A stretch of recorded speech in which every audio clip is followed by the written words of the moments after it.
The drumbeats of a war on Syria are growing louder. Israel now appears to be laying the groundwork for a possible military attack.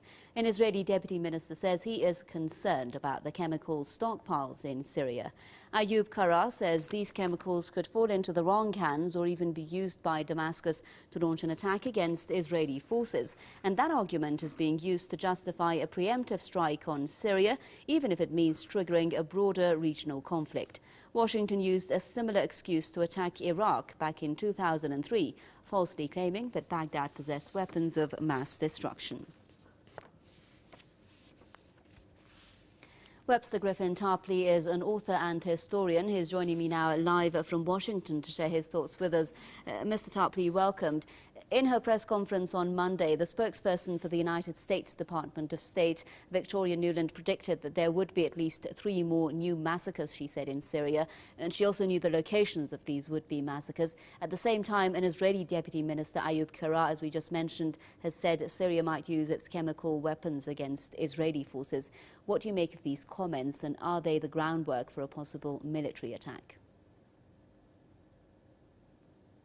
They are very ominous, and what we've seen now is that NATO is obviously planning these massacres.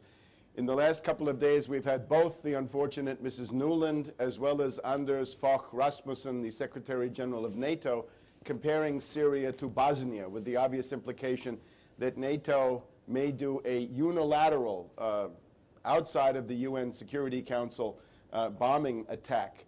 The response to that came quite quickly. Nezavisimaya Gazeta of Moscow writes that Putin has ordered preparations for 2 Russian divisions, a paratroop division as well as an infantry division, plus a Spetsnaz brigade of the Black Sea forces who have a base in Tartus, Syria, to prepare.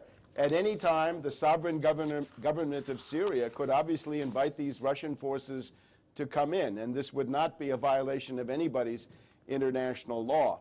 In addition, I would call attention to the report from my friend Thierry Maison in Damascus that sometime in the next week, perhaps Friday, we may be dealing with an attempted brainwashing of the world through the CIA and NATO. It is an operation reportedly being planned by Ben Rhodes.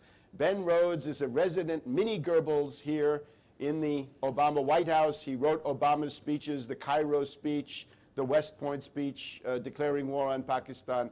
He is a demagogue and a propaganda technician. And what he's put together is an international operation with a couple of meetings that have gone on. They've got Nilesat and Arabsat apparently willing to play along with NATO. They've had a first meeting in Doha. This was for basically reporting this coup to the world.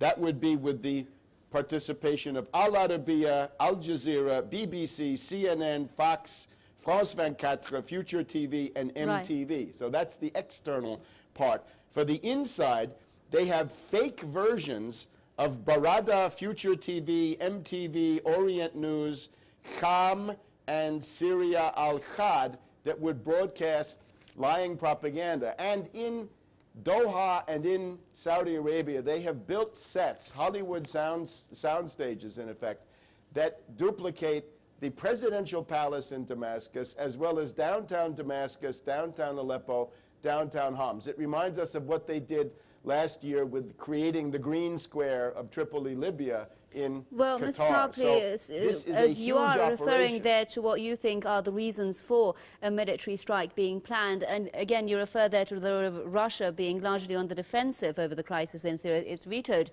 the US-led motions of the UN Security Council. So basically, do you think that it, however, has got the power to stop this from happening? Well, that's what we're now going to see. Obviously, the presence of Putin is a deterrent. He will respond to an attack on Syria. No one knows how. I would also point out that this operation is fraught with peril for Obama. His White House now, with this Ben Rhodes, is being used to plan an operation which will lead inevitably to the massacre of large numbers of Christians, right? 20% of the population are Christians. These Wahhabites from Saudi Arabia that are going to be leading the charge with some kind of an internal coup are known to be sharpening their knives for the Alawites and for the Christians. And at that point, of course, you'd expect the protests to come from the Vatican in Rome, but the Obama White House has also covered that angle. Cass Sunstein in the Obama White House is reported to be the mastermind of the so-called Vatican Spring, the attack on the Vatican to suppress the response of the Vatican. I wonder how Obama thinks he's going to campaign for re-election on the basis of a bloody massacre of the Christians and others in Syria, and call that some kind of a liberation. So with all this, we are now on the verge of a great power confrontation. Thank you very much, Mr. Webster. Griffin Tarpley, author and historian, joining us there live from Washington with his comments.